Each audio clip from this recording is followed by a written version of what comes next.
Alright, so I have everyone again. So let us see the second quiz, lens and cataract explanations. Let us start this quiz in the same manner. I'm ready. 3, 2, 1. Alright, the first question is that which of the following is a false statement regarding the anatomy and the physiology of the lens? In adults, there is no posterior epithelium. That is a true statement. That is present in the embryonic lens, but that forms the lens fibers. That's why in adults there is only anterior capsule, anterior epithelium. Main chunk is lens fibers, and then posterior capsule. The thinnest part of the lens capsule is posterior pole. That is correct. Thickest is pre-equator. Equator, I hope you know, is the area from which the zonules are attached. And yes, lens fibers are the major chunk and they are arranged in a lamellar arrangement.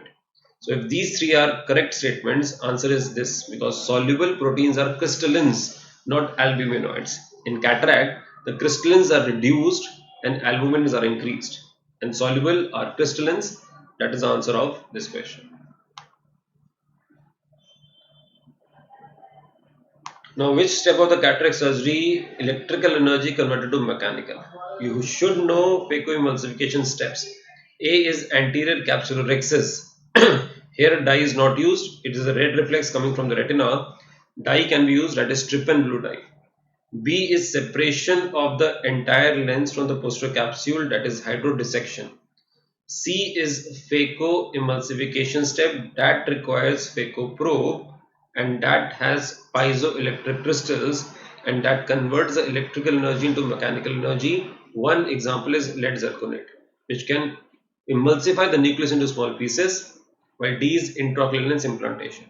So answer of this question is option number C.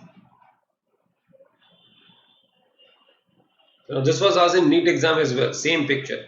This is Alchinic pearls after cataract, posterior capsular opacification in an old person after cataract surgery coming with decreased vision with glare. That is posterior capsular opacification. Patient will present with not painful, painless decreased vision with glare. And treatment is laser capsulotomy by ND-YAG 1064. Now, 6 months after cataract surgery, patient has floaters, flashes, and a curtain falling from above means superior visual field defect. Means something inferior in the retina is happening. This is classical for rhegmatogenous detachment, and floaters, flashes are classical for that. Flashes, remember, whenever there is a pull on the retina, like in retina detachment or like posterior vitreous detachment, there can be flashes. Now, which of the following can be condition here? The answer is retina detachment, particularly inferior retina detachment, and which type? Rhegmatogenous type.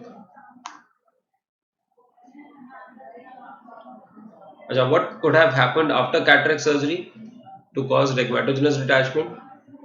There might be posterior capsule rupture, which can disturb the vitreous, and that can lead to collapse of the vitreous, leading to posterior vitreous detachment, creating a tear. Most common shape is horseshoe shaped tear, which can lead to a fluid of the vitreous coming inside the subretinal space, separating the neurosensory from the RP. That is rhegmatogenous detachment, having a convex configuration.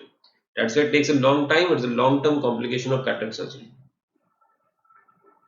Now the pathology, B is the iris, A is the cornea, slit line picture at the level of cornea, D is a lens, C is a light reflex, not a cataract. This is a light reflex artifact. There is an anterior lenticonus over here. So answer is D. And the similar question was asked 6-1 that this will be presenting in Alport syndrome. So child with hypotonia, developmental delay, cataract, albuminuria, that is Lewy syndrome, that has posterior lenticulus. Answer is B. Young patient, hypertension, deafness, hematuria, blood in the urine, collagen basement membrane disorder, that is Alport syndrome. That's the answer. Tall patient, long arm, high ass palate, decreased vision is Marfan's or homocystinuria. And child brought by parents by nausea, vomiting after drinking milk, urine reducing substances, galactosemia. That is oil droplet cataract. C will have subluxation of the lens. Here we have Alports. Now, which of the following cataract surgery mentioned the entire lens is removed by rupturing the zonules? Means entire lens is taken out along with the capsule by rupturing the zonules, that is intracapsular cataract extraction.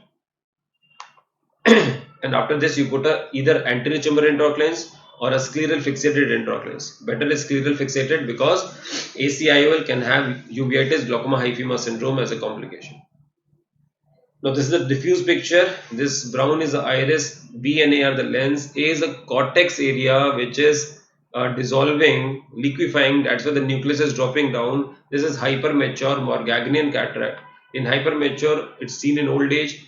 Already the lens size is shrunken, that's why anterior chamber is deep. And the lens proteins can come out and blocking the meshwork, causing secondary open angle glaucoma known as phacolytic glaucoma, also known as lens protein glaucoma. A part liquefies, yes. B is a part of lens which has increased refractive index, yes. But anterior chamber will be shallow, not deep. Shallow will be in phacomorphic glaucoma, that is seen in intumescent cataract. That's the 8 questions. I hope you have done well. Thanks for listening. Best wishes.